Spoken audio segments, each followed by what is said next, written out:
ये सिर्फ एक किला नहीं, ये वीरता का इतिहास है। ये सिर्फ पत्थरों की दीवार नहीं, ये राजपूताना का स्वाभिमान है।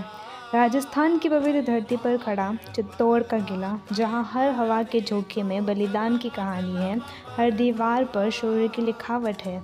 यही वो किला है जहाँ राजपूतों ने हारना नहीं, सिर्फ अमर होना सीखा है।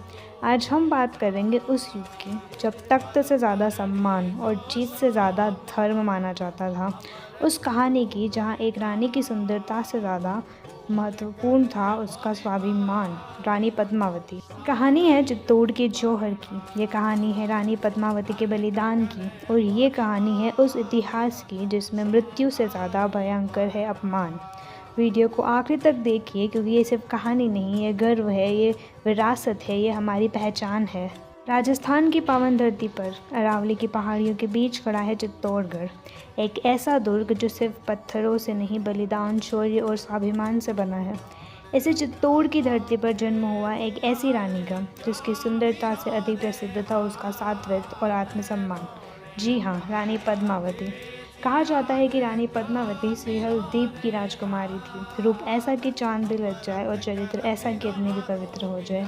लेकिन रानी पद्मावती की पहचान केवल उनके सौंदर्य से नहीं थी, बल्कि उनके विवेक, मर्यादा और राजपूती संस्कारों से थी।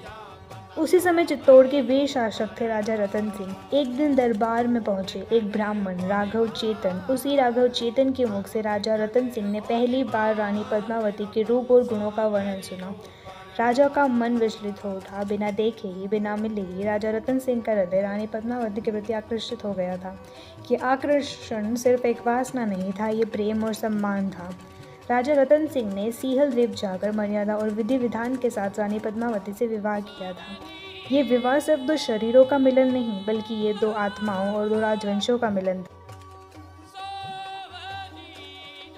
जब रानी पद्मावती चित्तौड़ पहुंची और चित्तौड़ ने पाया एक ऐसी रानी को जो सुंदर भी थी और स्वाभिमानी भी थी। लेकिन जहां प्रकाश होता है वहां अंधकार भी अपनी राह खोज ही रहता है। दिल्ली की गद्दी पर बैठा था अलाउद्दीन खिलजी, एक ऐसा शासक जिसकी इच्छाएं असीम थी और जिसकी लालसा कभी तृप्त नहीं होती थी। उसी राघव चेतन ने, जो अपमानित होकर चित्तौड़ से निकाला गया था, दिल्ली जाकर अलाउद्दीन के कानों में रानी पद्मावती की सुंदरता का जहर घोल दिया।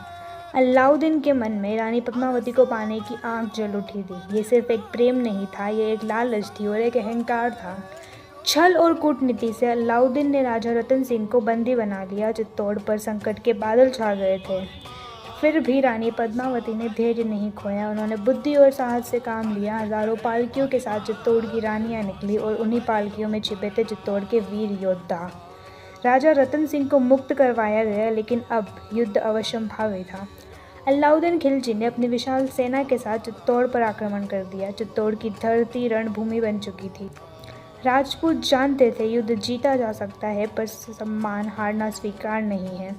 जब पराजय निश्चित हुई तो चित्तौड़ की रानियों ने एक ऐसा निर्णय लिया जो इतिहास में भी अमर है, जौहर।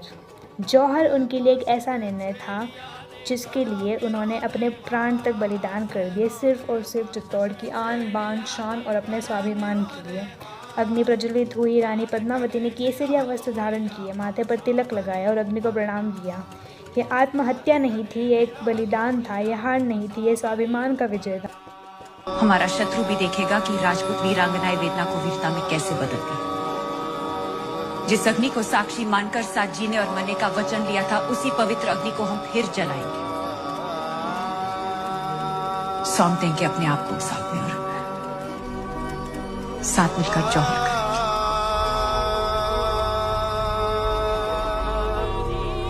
हमारे शरीर को पाने की लालसा रखने वाले शत्रु के हाथ हमारी परछाई तक नहीं लगेगी। ये शरीर राख हो जाएगा, पर अमर रहेगी राजपूती शान, हमारे उसूल, हमारा स्वाभिमान। रानी पद्मावती अग्नि में समा गई और राजपूत योद्धा केसरिया बाना पहन अंतिम युद्ध के लिए निकल पड़े।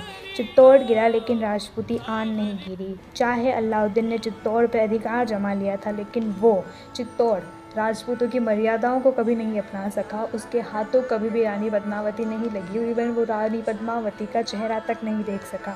आज भी चित्तौड़ की हवाएं रानी पद्मावती के त्याग की गाथा गाती हैं। आज भी वह अग्नि हमें सिखाती है कि सम्मान जीवन से बड़ा होता है। ये कहानी सिर्फ अतीत नहीं, ये हमारी विरासत है, यह गर्व है और यह चित्तौड़ है।